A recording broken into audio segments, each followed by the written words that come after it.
a Hearthstone adventure!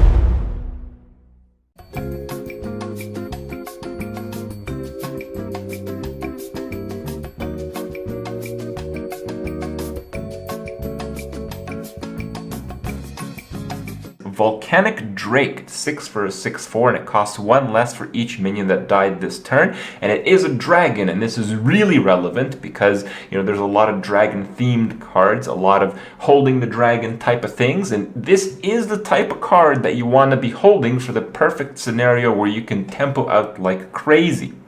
So, this card is really, really good if you haven't noticed.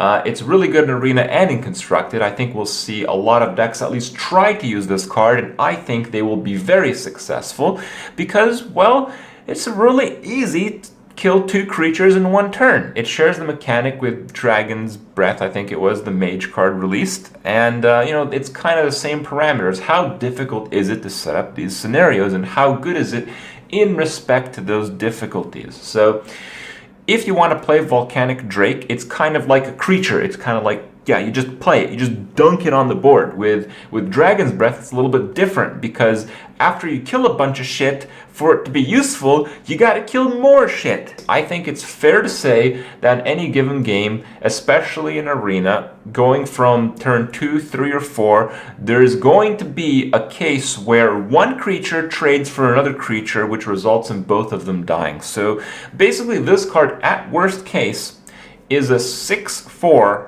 for 4 mana, and it's a dragon. And in Arena, being a dragon is pretty nice because some of the dragon holding effects are really awesome, and, you know, it's kind of nice to increase your diversity. So while there are some cases where this card won't be as good as a Yeti, I mean, I think it will be way, way, way better than a Yeti, but let's just say that, you know, the most you can reduce this card ever by is 2 mana, so it'll be a 4-drop. I'd rather have a 6/4 dragon than a 4/5 nothing, which is the Yeti, for instance. So basically what I'm saying is this card is absolutely bonkers, okay? It's absolutely insane. It is ridiculous in some decks. So much so that I think it's a little bit scary to have so many cards that cost, like, less for how many minions died this turn. I mean, keep in mind, like, there's already cards that are super scary that follow this mechanic, but people can choose to play around them.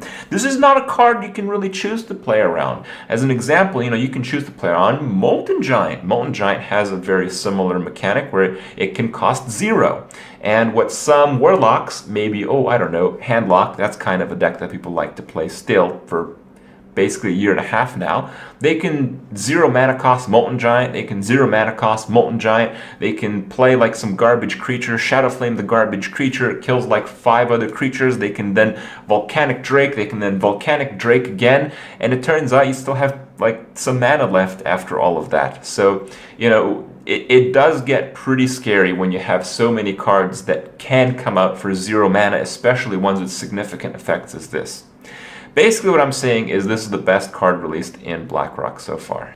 Volcanic Drake, I think, might actually see more play than Hungry Dragon as far as dragons go to enable your other cards, because this effect that makes things cost 1 less is just very...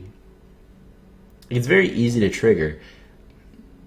I like that this mechanic is trying to encourage minion on minion action, because if you're playing cards like this, they're encouraging you to, like, trade guys off. Because if I just trade my Mad Scientist into something, then it's a lot of value. 2 minions died. This is a 4 mana 6/4. It's very effective. It's very fast.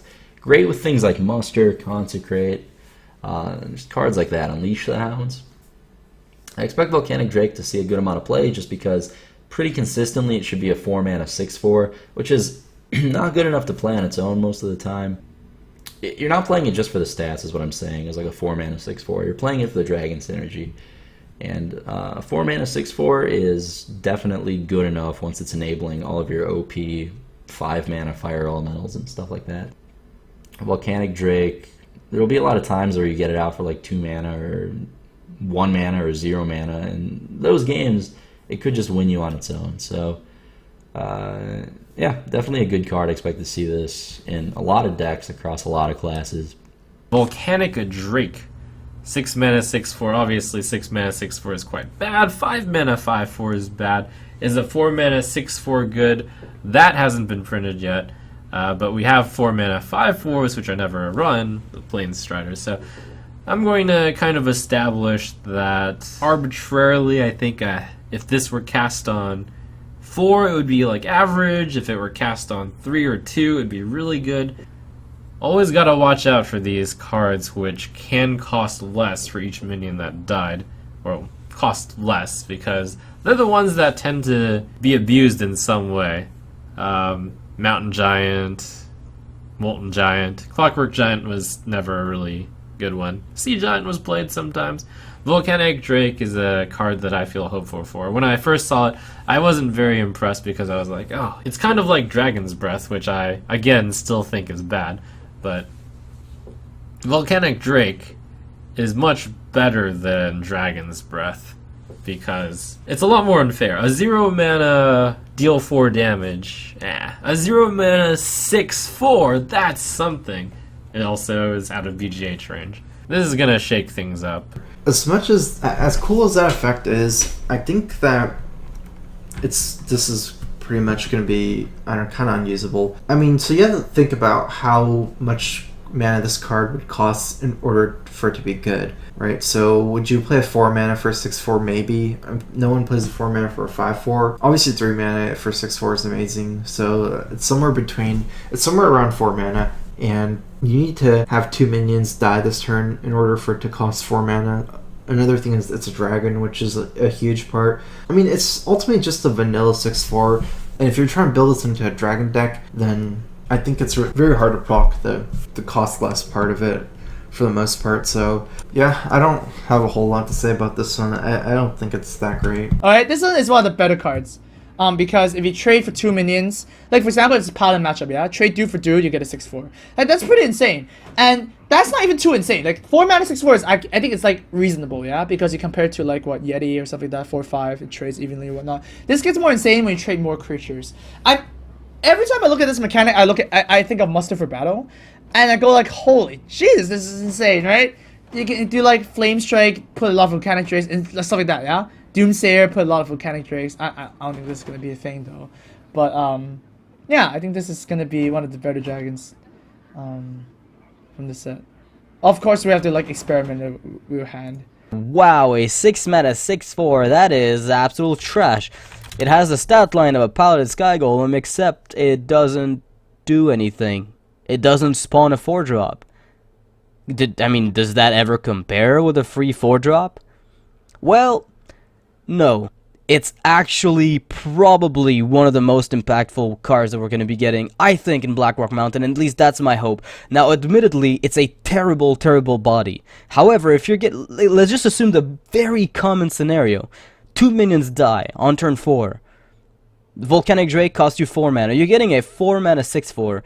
That's essentially a better Tall Strider. It actually synergizes amazingly well, and that's pretty obvious to anyone, with an AoE effect, right? You could flood the board with Volcanic Drakes, because at the moment one of them is costing very cheap through an AoE effect like Doomsayer or Frost Nova, you could flood the board with Volcanic Drake. So duplicate. If this guy dies, you get 2 copies of it. The moment one of them is cheap, you just play 2 of them at once. It's kind of got a built-in innervate effect, and I really like it. I suspect, because of the fact that mages already have Dragon's Breath as a mechanic, as a card in their Blackrock Mountain array, I feel like this is going to benefit them perhaps a bit more, the Volcanic Drake, because they're going to be trying to build decks that function around that specific trait. Volcanic Drake is a perhaps underrated, very, very powerful card. We'll have to see. 5 mana, 5/4. Most stats, you better have a good ability with it. And if you're holding a dragon, deal 3 damage. That's pretty good. So right now, you find Bomb Lobber being played every once in a while. Actually growing more common as control decks attempt to counter aggro decks. And that card's a 5 mana 3/3. Deal 4 damage randomly. This one, you can hit the face, which you're unlikely to do, but perhaps more importantly, you can hit something for 3 damage. That's super good. So just compare it to Bomb Lobber, +2, +1, deal 1 less damage, but it's targeted. And oftentimes when you play Bomb Lobber, yes, you're trying to control the board and usually just tries to aim at one target, but sometimes that doesn't happen and you have to randomize it. This is good as is. It possibly even compares well with Fire Elemental. Like, Fire Elemental is 1 more mana and you get +1/+1. That's not even that big a deal. So, insanely good card. A must-have in your dragon decks. And yes, you have to satisfy the requirement of holding a dragon. Given that there's a theme of holding a dragon, that holding a dragon should be something that can be done without too much trouble. Great card in specifically those dragon decks. It kills the shredders, it survives the sludge belcher trade. Those stats, the golden, yes. This card is really exciting. It's really exciting because it's basically a fire elemental, but better if you're holding a dragon. So, you know, we've seen this a little bit in the expansion cards so far, where they're really good if you're holding a dragon. If you compare this card, the effect going off, to a fire elemental, it's actually better than fire elemental, because if you scale down a card but keep its battle cry, if its battle cry is really significant, it's generally going to be a lot better. So if you want kind of a direct example, if you had a 3 mana minion and it was 3/2 battle cry, deal 3 damage, that would be fucking crazy. So Blackwing Corruptor is better than one of the best cards in the game. It's usable by everyone, but you gotta put those dragons in the deck and you gotta be holding them, especially this one because it's pretty OP. Alright, at first I looked at this card, I really didn't like it. And then I looked at it a bit more, I was like, okay, maybe this is okay, because in a sense it's just like a fire elemental, it's a neutral fire elemental, right? We can tell by looking at the review that holding a dragon is not that hard. Like, you usually get it off, like, so Blackwing Technician usually busts itself, Blackwing Corruptor usually, you get the damage, and yeah, but 3 damage sometimes, it's not really that relevant, because, like, now we need like there's a lot of 4 health creatures now, right? So you need the 1 damage from somewhere else. So this would be strong in decks that can like do that 1 extra damage, like Druid, Rogue, Paladin as well, because Paladin has a dude. But Priest and Warlock might not really want to play this card. Basically, hero powers that can't deal 1 damage would not want to play this card, right? This is basically like a 5 mana fire elemental if you're holding a dragon. One thing is, if you're already in turn 5, it's going to be much easier to activate the battle cry as you draw more cards. Have a much higher chance of having a card like, for example, Ysera or Chromagus in your hand at this point. I guess like this, for the most part, it's going to be like, this effect is mostly for tempo decks, dealing 3 damage, and I don't think most dragon decks are going to be like that. They're more like big control decks. But I still think that the effect is pretty strong. So, I mean, looking at, like, in a vacuum, I actually think a 5 mana 5/4 with the fire elemental effect is stronger than the 3 mana 3/5, most likely. But I feel like it's a little bit awkward to use in a dragon themed deck because of, like, the tempo concerns. I guess I have to value the 2 cards around the same. I can see this card showing up in a lot of decks that are utilizing dragons as well, just to like remove maybe small minions and have a body left over. I don't think that the ratio is that great though. I think 4/5 is a lot better, or even something like 3/6 if you have 9 power in total. You've got a fire elemental that's neutral, except you have to, I guess, meet the requirement of having to have a dragon in your hand. That doesn't seem like a big deal nowadays. This is probably one of the cards that will be enabling dragons by virtue of being as strong as it is. I think this is going to be one of the cards that you put at least as a 1 of, but I think generally speaking a 2 of. I mean, Fire Elemental is a great card, and Blackwing Corruptor also is a great card. You're going to be playing that in your dragon decks twice. The problem is, if you don't have a dragon, it's a bad Tall Strider, and that's pretty mediocre. You don't play it on curve. The upside of Blackwing Corruptor is it actually deals with a Sludge Belcher pretty well. I mean, it trades into it. It's a 5/4 that deals with a 3/5. It dies, unfortunately, to the unilaterally played piloted Shredder, and I think this might be a little bit of a problem. The upside is you can just ping the Shredder and remove it from the board, so the only thing that remains is the second part of the body. But it does make the Stormpike Commando look like complete garbage, right? I mean, I'm sorry, Stormpike, but this is a nail in your coffin. Blackwing Corruptor Okay, I mean, the obvious comparison is Fire Elemental. I really like this card too, honestly. In a dragon-based deck, this is really what rewards you for building that kind of strategy. 5 mana, 5/4 that deals 3 damage is very, very, very good. I mean, it's insane, actually. Being able to deal 3 damage a turn before Fire Elemental is a huge deal, because the minions on turn 5 that are going to be in play are usually smaller, so they'll die to this 3 damage more often. You really can't play around this card ever. It's just going to wreck you if they have the setup. So I expect this to be core in a lot of dragon-based strategies. I really like the card, and looking forward to playing with it. Drakonid Crusher. This card is bad, I think. It suffers much the same problem as how would a card that's just big but slow do. Fel Reaver is a card which is a 5 mana 8/8, which I ran in super aggressive decks before, and it just turned out that a 5 mana 8/8 wasn't good enough because I've got the Fel Reaver in my sights, I've got the fun in my sights. At least it can be a 6 mana 6/6, but it's like, you don't want to play that. Basically, the card is bad. If it was always a 6 mana 9/9, I don't think it would even be played. That's a little shocking to say, isn't it? But yeah, I mean, in a world where those handlocks go 4 mana 8/8, like, you do a 6 mana 9/9, it just hardly seems that good. In Arena, though, this card is really, really good. Boulder Fist Ogre is good. I actually don't think this card is necessarily better than Boulder Fist. A 6 mana 6/6 would be pretty good in Arena already. Drakonid Crusher. I didn't realize this was dragon at first, but yeah, okay, so 6 mana 6/6. If your opponent has 15 or less health, gain +3/+3. So I'm not exactly too excited about this card. I think it's pretty weak.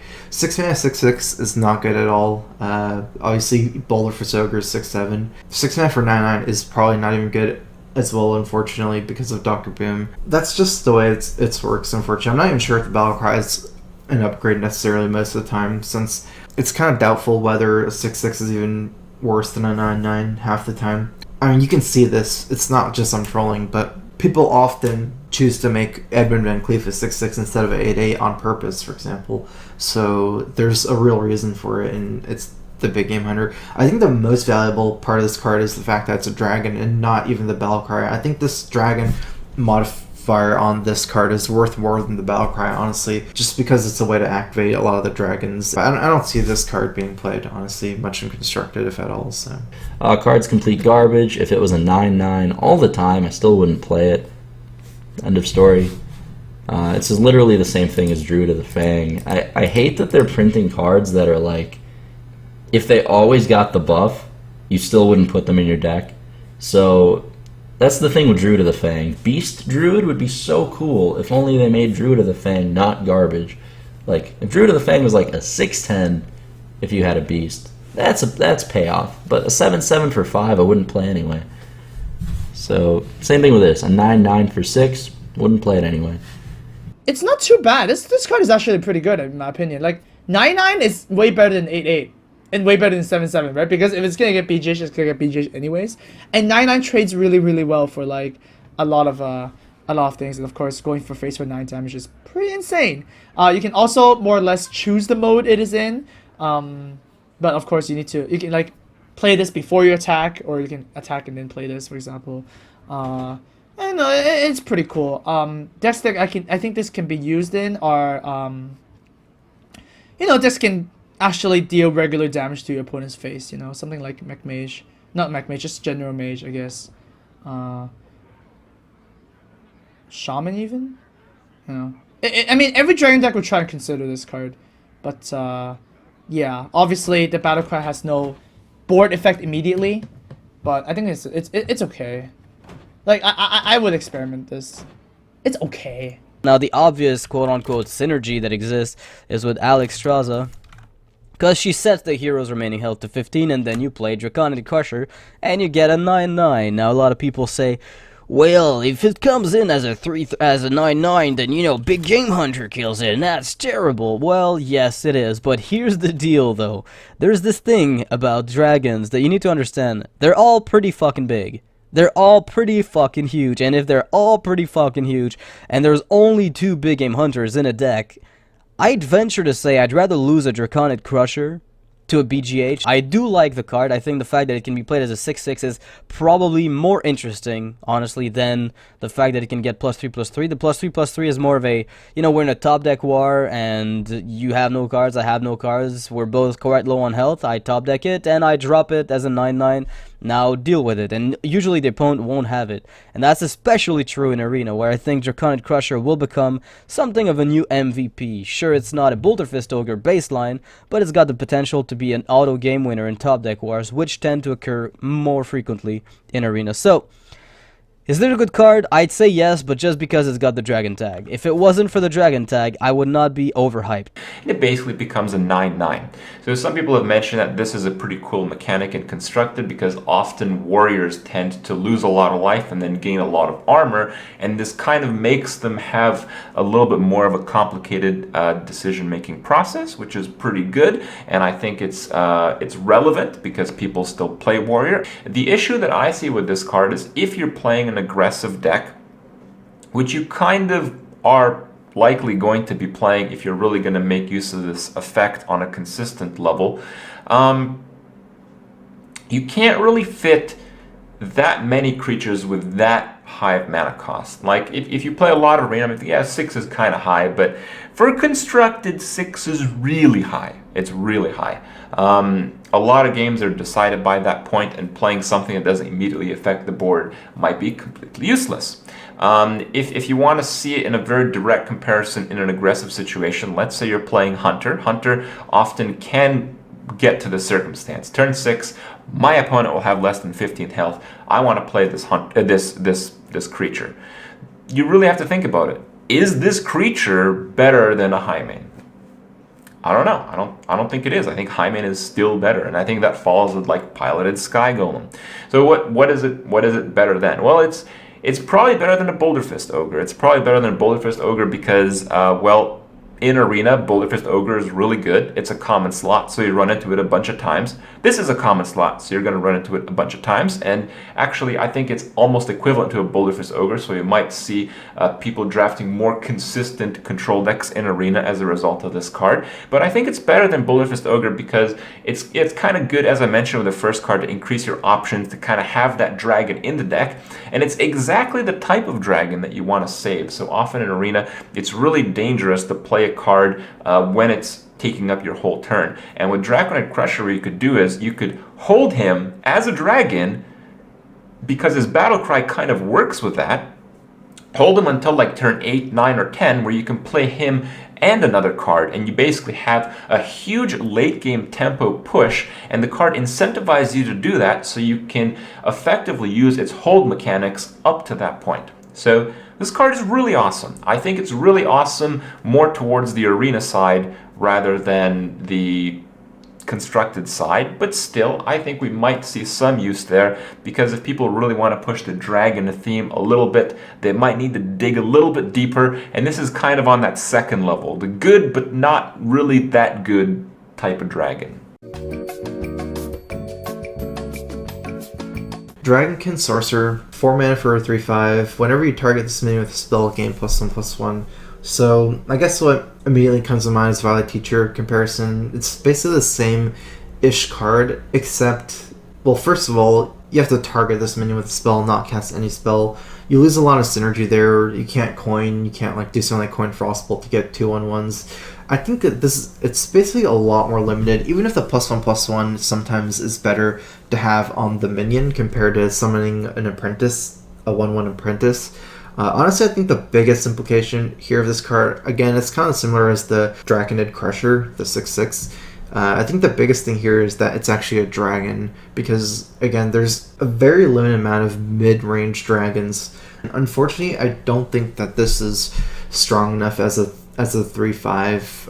You're losing taunt over Senjin, and it's not a Pie Shredder either, with how good Shredder is. Yeah, I don't think this card is actually that great. I mean, looking at just the power-wise, it might be too weak, even though it's a dragon, and I think most of the time you're better off using something like Azure Drake or even Twilight Drake. It's really hard to justify using this over or even Twilight Drake as a 4-drop. So, I mean, there's not a lot of spells that target a minion. You'd have to run things like Blessing of Kings and Might or things like that. And that's really limited compared to just general spells. So, Dragonkin Sorcerer, not really too insane as well. If you buff it, it does become pretty crazy, especially in Priest. Yeah, Power Shield. This is a 4/8. 4/8 is pretty insane. With Hearthstone, you don't want to pull too many resources into 1 minion, except for Priest, right? So I think this is a very Priest-specific card. The other classes that can buff their own stuff are Druid, which nobody plays Mark of the Wild or Mark of Nature or like God Save Me with Dark Whispers. And with Paladin, people don't play Kings, Blessing of Wisdoms, and a Hand of Protection and stuff like that. So this is really only going to be seen in Priest, if at all. And yeah, Priest Dragon Dust might make a thing because Priest does not really have a good 4-drop, right? The only 4-drop in Priest is Arcanite Soul Priest. That's why in a lot of the new Priest deck, you see, it's has the Shredders inside. So kind of hard to compete with Shredder with this card. So. And it is important to note that this creature has the dragon tag, the only 4-drop dragon. Besides this in the expansion is the 5/6, the big dude. So in dragon themed decks, I don't think most will actually pick this over that one because 5/6 is just immediately a much more powerful body. And well, I might be wrong. There might be some crazy buff decks that might come about, but I kind of doubt it. And the reason is 3/5 for 4 is kind of one of those things that's just not really good enough. A lot of buff cards are also not very good. The only exceptions are mainly the Priest ones. The Priest ones are like Power Word Shield, again, is probably the best synergy you're going to see with this card. Just playing this on turn 4, your opponent ignores it, you're going to like steamroll the game at that point. Or you can play it on turn 5, you can do Dragonkin Sorcerer and Power Word Shield. It's a 5 mana, but you get a 4/8. So, you know, that's pretty damn strong because if you're playing Priest, you want really high health minions so you can effectively utilize your hero power. Now, this card is not really like the Trog effect because it's only when you target it with a spell. So it's like 2 limiting factors. You need to target it not with an ability, not with like a battle cry or anything like that. You need to target it with a spell, and it has to be your spell. So you have to be playing buffs. And again, buffs kind of suck. You might see some play this in Arena just because it's decent stats. 3/5 for 4 in Arena is decent. It might be kind of important to have some kind of dragon presence in your deck in Arena. Probably not, but it's possible. And you know, some classes, again, like Priests, really thrive on some of their buffs because they're good, while others, well, not so good. So I'm not too crazy about this card. It's cool. I'll probably make some dragon themed deck with it, but I'm not really too impressed with it. And now we have to look at all the spells that could be used. So we have Inner Rage. So the interesting thing, again, I'm going back to Warrior because I think it's kind of nice. With War Sun Commander, you have Dragonkin Sorcerer. You can, you know, Inner Rage it, which gives it +1/+1, becomes it's effectively a 4/6. Then you give it 1 damage, so it's a 4/5 plus 2 attack. It's a 6/5. So just with 1 Inner Rage, it becomes a 6/5, and that's a pretty good turn 4 play. I'll be honest with you. It feels like a 6/5 on turn 4 is as good as it's gonna get. I mean, it contests the Hungry Dragon flawlessly. So you play that, and then if you've got Rampage on top of it, you're going to give it +4/+4. Now it's in BGH range, not exactly as good as you'd like, but there's also the plays you can make with Ancestral Spirit, which could be kind of nice. You have Ancestral Healing, so in a Crusher Shaman, maybe you could play that. Wind Fury makes it 8 damage in a Shaman deck. There are a lot of ways to make this super useful for multiple classes. Priest, I think, is going to benefit the most from this because you Dragonkin Sorcerer, Powered Shield, you're getting yourself a 4/8. A 4/8. It gets +2 health, so 3/7, +1/+1. 4/8. How do you remove a 4/8 on turn 5 against a Priest? It seems to me like a feat of strength, so we'll have to see how that pans out, but I get the feeling Priest is going to be in love with that card. I feel like it's a very, very nice card. I don't know that, you know, every class will be playing them, but I feel like it gives buffs a good reason to be. And that's a problem that we've had in Hearthstone, where a lot of people just don't play buffs because they're weak to silence. At least this guy, if he does get buffed, you know, with a Mark of the Wild, he doesn't become useless. If they silence it, they still have to deal with a 3/5. If they silence it with Spellbreaker, you're still trading with the Spellbreaker, because it's a 3-5 versus a 4-3. If they silence it with an Owl, you still have a decent board, so do you really care that much? Probably not. So I'm looking at this, and I feel like this card is one of the somewhat unspoken heroes, maybe, of this expansion. Dragonkin Sorcerer, this is, people talk about Priest a lot when they talk about this card, and that probably is the best class for it. It's a 4-mana dragon, like, really good with your Technician and all that, of course. The question is what classes outside of, like, Priest can really make use of this, and I can't think of many. I mean, you can do stuff with spare parts, you can Shadow Flame it for 4, I guess. It's no different than a Yeti. It just doesn't seem like that insane in most classes, but then the classes that do use this card well seem like it would be insane in the class. Like, if you just put a Velen's Chosen on it or a Power Word Shield, the creature you're getting is just stupid with how efficient it is. But again, all 4 drops in the game have to compete with Piloted Shredder, which is a very, very high bar, because Shredder is literally a 5-mana card for 4 mana. So, like, Dragonkin Sorcerer has to be better than, like, Sludge Belcher level cards, basically, to make for people to make room for it in most classes. So I don't expect it to see an insane amount of play, but then the classes where you do play it, it's going to be so good in, kind of like Violet Teacher. Dragonkin Sorcerer. It's a dragon. The base level stats, 4 mana, 3/5, that's pretty fair. Whenever you target the minion with a spell, it gains +1/+1. The thing is, there's not that many spells being run that target minions right now, and yes, this card could be the thing that gets people to run spells that target minions. Maybe you could have your Druid come back with the Mark of the Wild. I remember back in the day when those Ancient Watchers and Mark of the Wilds were being played. One class that does run spells right now is Priest. A lot of people have talked and hyped Power Word Shielding this guy or Valen's Chosening this guy. You Valen's Chosen it, and it becomes a 6/10. That's really big. But the thing to realize is if you Valen's Chosen, it's a 7 mana 6/10. That's not that great. You Power Word Shield it, and it just becomes a 5 mana 4/8 and draw a card, which is pretty good, but you have to have exactly those 2 cards. Priests are having a tough time finding cards to cut, and I don't think a card which is normally a 4 mana 3/5 is going to cut it. All in all, I don't see Dragonkin Sorcerer getting played much. In Arena, the card is okay because it's just a 4 mana 3/5, and that's like on the slightly bad side of cards. It gets the slightly higher pick priority if you have cards like Mark of the Wild and Mark of Nature.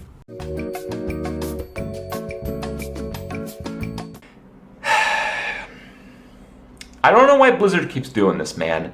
They have like these cool heroes from these cool characters from World of Warcraft. They adapt them in a very interesting way in Hearthstone, and they're big, they have epic effects, and they cost 9 mana. And basically costing 9 mana basically bricks any card that's not blatantly overpowered. And Nefarian is actually not blatantly overpowered. I mean, it's 9 mana, 8/8, so it dies the big game. It's a dragon, so are a lot of other 9 mana cards. And its battle cry is to add 2 random spells to your hand from your opponent's class. And this is a very interesting mechanic because Nefarian had a lot of very peculiar class interactions in the encounter in World of Warcraft, so some people really respect that tribute to the guy, to the dude. But what I don't respect is crappy-ass legendaries again and again and again. Compare this to, like, Dr. Boom. Like, let's say Nefarian costs 7 mana, okay? Would you actually play Nefarian over Dr. Boom? A 7 mana 8/8, which adds 2 random spells to your hand. I think some people would actually rather play Dr. Boom. So the difference between 9 and 7 mana is colossal. As it so happens, when you play Constructed, you often don't make it to turn 9, surprisingly. You actually often don't make it to turn 8. When you do, when you make it to that stage of the game, you're usually in a desperate situation where what you play this turn needs to affect the circumstance of the board, the game, or your health pool in a way directly in that instant. Nefarian doesn't do that. He dies to all the easy removal effects, especially Big Game Hunter. And not only that, the 2 spells that you get, they might just suck. And next turn, you know, if you're playing those spells, those are probably not going to help you do that thing either. They're probably not going to affect the board or your health too much. I mean, most spells actually don't. A lot of spells just kind of like removal-ish or draw-ish, and there's some really shit spells out there. I mean, Warlock for one. I mean, I don't really need to go over it, do I? They have cards that kill their own demons and gain life. They have cards that search for demons. There's some really shit spells. And yeah, this card just doesn't work. You can compare this to Onyxia, 9 mana, they're both 8/8. Would you rather have 6 1/1s in play or 2 spells in your hand that you're going to play at a later time? Yeah, you'd rather have a bunch of little ass whelps in play. And that's also a dragon. So basically this card is going to be worse than Onyxia in just about every case. What case is it not worse than Onyxia? Well, I think if you're playing Arena, if you're getting to the late stages of the wins, I think Nefarian is pretty good. I think in Arena you have room to play a big card and you have room for variance, so even if the spells suck, there's still extra cards that you're drawing not from your deck, so it kind of has the Neptulon treatment. Of course, Nefarian is susceptible to BGH, but then this card is not really going to see too much play, I think. It's going to be like a very, very techy card against certain classes, because the only classes that can actually make use of this card really well are like weapon classes, right? Because if you ever Nefarian a Deadly Poison and Blade Floor, you're going to be super sad. So every weapon class probably is not going to play, every non-weapon class is probably not going to play this. If you're a Paladin, you could play this. But yeah, like, I just, there's just so many things that can go wrong, okay? You get Ancestral Healing, you get Shield Slam, you get, what's that bad druid card? Poison Seeds. So, like, you just get a lot of bad stuff. And it's one of those legendaries that when you play it doesn't really do anything. When you play Zera, it's a big body on the board, right? Sure, you draw a Dream card, it doesn't really do anything that turn, but it's a 4/12. It can soak a lot of stuff. 4 attack is really good. I wish they make this a 6/10, to be honest.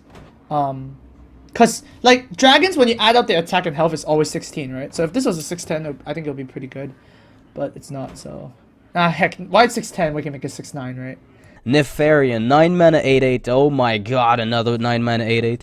We have a lot of those right now in Hearthstone, because, well, the dragons, especially if you look at the dragons, we have Alexstrasza, we got Onyxia, we got Nosdormu. So those 3 dragons are kind of they're the BGH targets, essentially, when they do come out. Onyxia just doesn't see play in general. Nosdormu doesn't see play either in general. Alexstrasza does, but because she's a win condition and freeze mage and control warrior typically. But besides that, the only dragons you really do see, or used to see, was Ysera, back when she was an auto win condition for the people who ran her. Malygos saw a bit of play in Rogue a while back, and in Ancestors Call Shaman.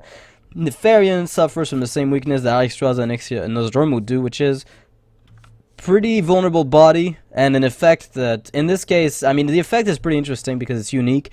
When it comes into play, you add 2 random spells to your hand from your opponent's class. So if you're playing against a Warlock, you might get Corruption or Sacrificial Pact. Now, if you run the maths on everything, most of the stuff that you're going to get is trash. But there are times where the obvious OP moment that you're going to be getting is your opponent has Jaraxxus on the board. He's played it from his hand and he is now Jaraxxus. You play Nefarian, you get Sacrificial Pact about 11% of the time, I think, based on the amount of spells the Warlocks have. So about 11% of the time, you're going to be getting yourself a Sac Pact and you're going to one-shot Jaraxxus. How often is that going to happen? Not very often, but it will once. And Nefarian gives you Unstable Portal. An Unstable Portal gives you Nefarian, and Nefarian gives you Unstable Portal, and Unstable Portal gives you Nefarian. And the big guy himself, Nefarian. Boy, this one is really hard to say whether or not it's good. The first comparison many people make right off the bat is Ysera is a 9 mana dragon. 4/12 versus 8/8, the 4/12 is better. Ysera basically gives you a spell, a card immediately also, a random card out of 5 cards, but those cards tend to be pretty good. Nefarian, you add 2 random spells in. You can look through the spell list, there's a lot of garbage out there, but there are a lot of good cards also. So I decided that the way to think about this is perhaps more like Ancient of Lore, or like Neptulon. So, Ancient of Lore, 7 mana, 5/5, draw 2 cards. Is adding 2 random spells to your hand from your opponent's class better than drawing 2 cards? No, I'm gonna say it's a little bit worse, but it's not that much worse. Is it better than adding 4 random Murlocs to your hand? And Neptulon is, by the way, actually 10 mana, kind of technically. Probably better than adding 4 random Murlocs to your hand, although it's not even necessarily. And it's a dragon, so that's a thing. Like, it's possible that you don't even have to include either Ysera or Nefarian in your deck. Maybe in a dragon deck you run both.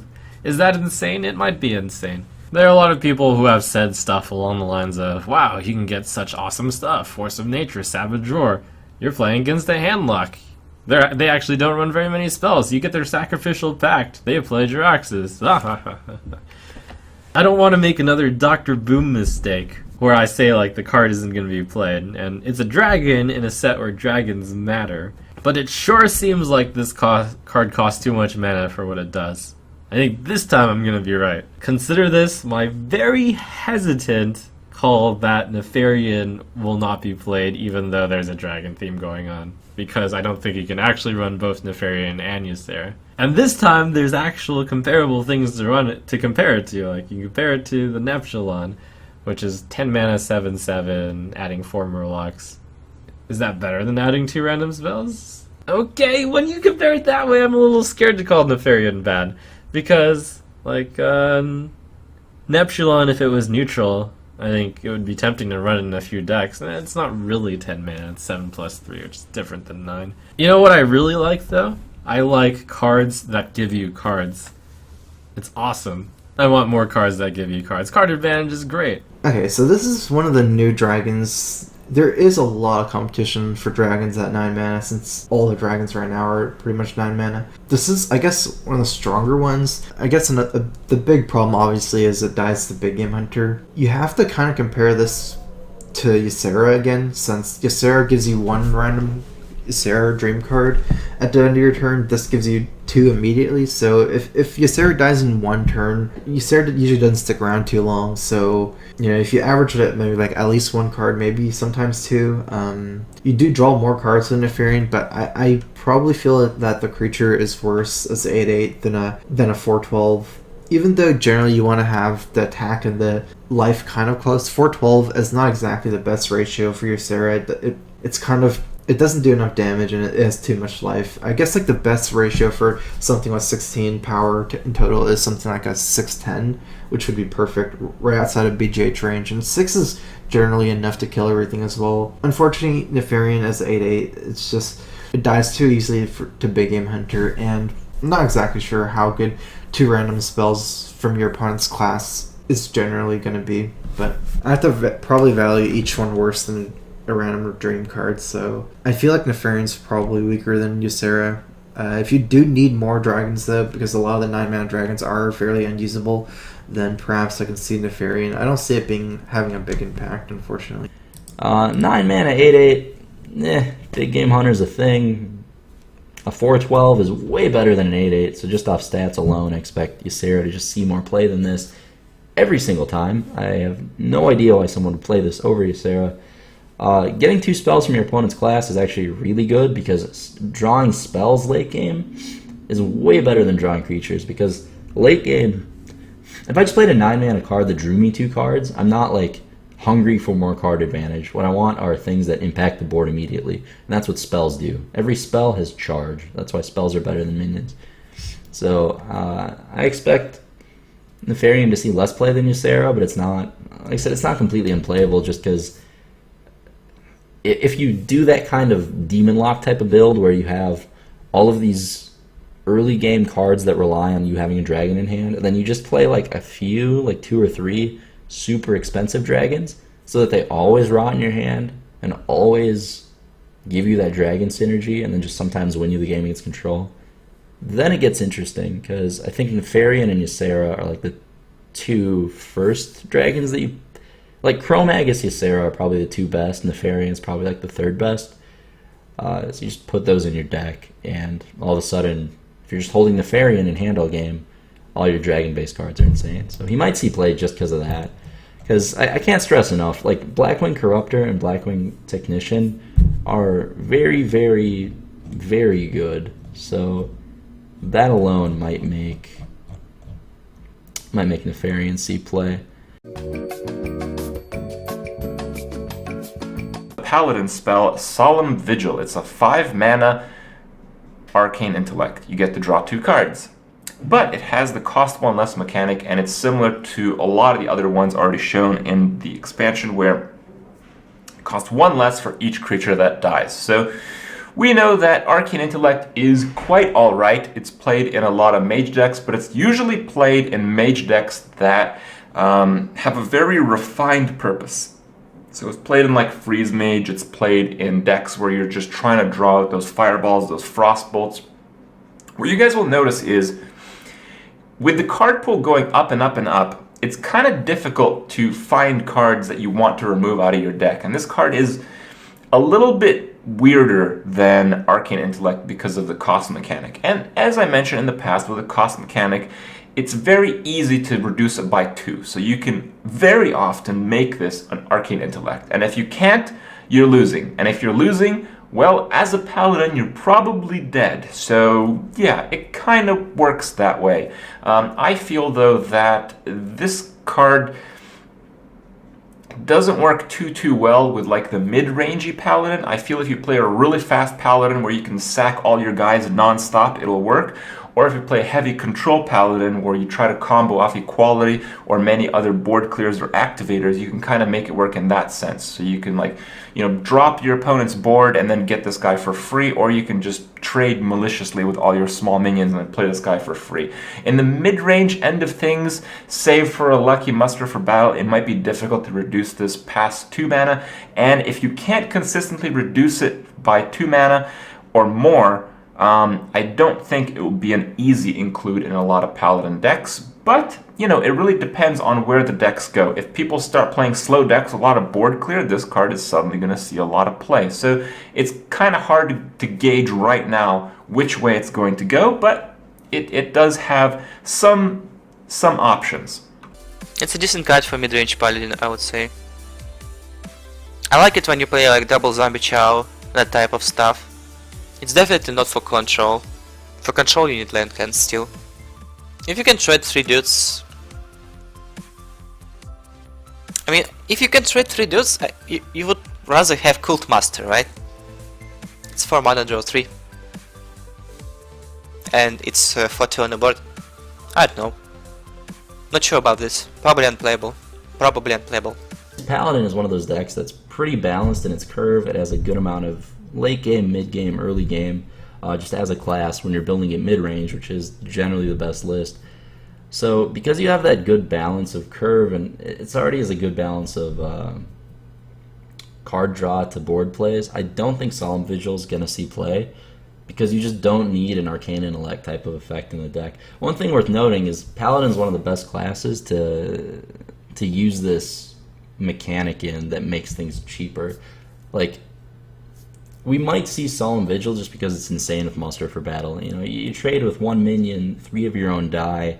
It's a 1 mana draw to. It's pretty good, but I feel like it's going to make you make awkward plays a lot of times that you don't want to make. Like if you have Quartermaster, you don't really want to be trading off your muster tokens. But then if you just don't put Quartermaster in your deck, then your muster's a lot weaker. So personally, I think Solemn Vigil is just a little too awkward to really see play, unless there's some sort of miracle-ish version of it that needs to be...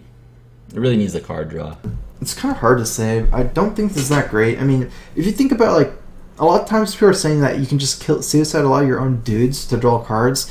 If you want to suicide a lot of your own dudes to draw cards, why don't you just play Cult Master? Because just play Cult Masters. If you suicide 2 dudes, you get 2 cards. This one, you'll still have to pay 3 mana for AIs. I don't know. I don't think it's that great, honestly. I can see it being useful after Consecrate, but as a Paladin card, it's kind of weird. I do think that Paladin, since even control Paladins are more minion-based than other control decks, kind of like always making dudes, I feel like a lot of times you're better off running Acolyte of Pain in those decks, so... I see this being played though. This is actually pretty insane. Especially the Paladin class where you trade a lot of creatures. I can see a lot of Solemn Vigils being played for 1 mana or even 2 mana. Like you trade a lot of stuff, okay? Like let's just pretend, okay? Trade 5 minions. Solemn Vigil into Solemn Vigil for free. Volcanic Drake, 4-drop. Are you kidding me? Yeah, this is really good. I think this could be really good. Works like Volcanic Drake, works like Dragon's Breath, both cards that cost 1 less when a minion dies this turn. We've also got a Druid card that has the same mechanic, but this one is pretty interesting because it's card draw. And what do Paladins have for card draw? Divine Favor.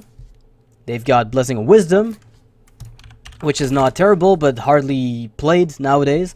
And they've also got the Lay on Hands, but the problem with Lay on Hands is obviously that it costs a fuck ton of mana, which is always the drawback. We always go back to that when you play Palliate. Everything you draw with seems to cost too much or be impractical. Well, Solemn Vigil is a lot easier to use because if you play something like a Muster for Battle, you've managed to get a bunch of 1/1s and they don't die, all of them at the same turn. You play Solemn Vigil after trading your stuff away and you're going to have a pretty good time. You play Equality Consecration, get a good board wipe, and you're going to be able to use Solemn Vigil for free and replenish your hand for 2, which essentially makes it a free Arcane Intellect.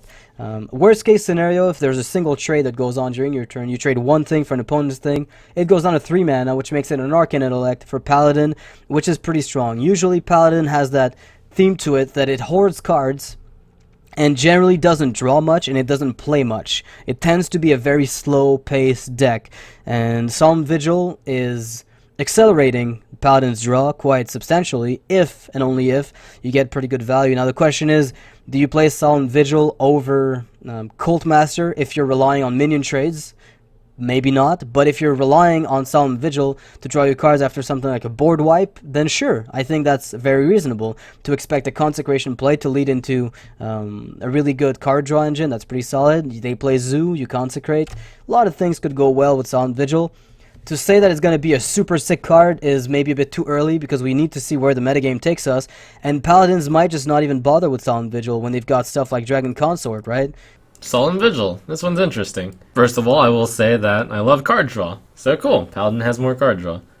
I mean, they didn't really have any card draw other than really situational card draw. It does take some work to play this, and it's not an absolute disaster to pay 5 to draw 2 cards. Like, if it's late game enough and you've run out of other options, that's something that you'll do. So you shouldn't really just be looking for those situations where it has to be better or exactly Arcane Intellect. It can be played for 5. I think that this card is going to see a 1-of in mid-range / control. Unless it's absolutely insane as people figure it out to be, and then you'll see 2. But here's the thing, like Cult Master wasn't seen that much, and Cult Master was something where you could play your muster and then you pay 4 mana to draw 3 cards in theory. And you have a 4 mana 4/2, at least. In some circumstance, this is like a win more card, because if your muster for battle guy survived, then the opponent's probably in a bad spot anyways, because you could have just played Quartermaster and then won the game. So I'm putting the likelihood of this being experimented with, and then people either coming to the conclusion that you run one of it in your deck, or that it's not good enough. I'm thinking more of that likely scenario rather than the scenario where this card is just super good and you always run 2. And while we're talking about this card, revisiting the Dragon, which is a 6/4 for 6, which costs 1 less for each minion that died this turn. It seems to be natural synergy with Paladin as well. But again, that card is also one which I would be reluctant to run more than 1 of, just because sometimes you get stuck with really inefficient cards. So that's the puzzle, making these cards work for you. And I will say this, I do like these cards where you have to put in a little bit of work for the card to be good, as opposed to the card just always being good. That makes for more interesting planning playstyle. So I like the general direction of this design. Well, here's the thing also, like, yes, you can pay 3 mana to draw 2 cards often, but you often don't want to pay 3 mana to draw 2 cards in the early game. You want to do that in late game, and by that time you might have to pay 5 for it. But overall, I think it's going to be fairly good in Arena.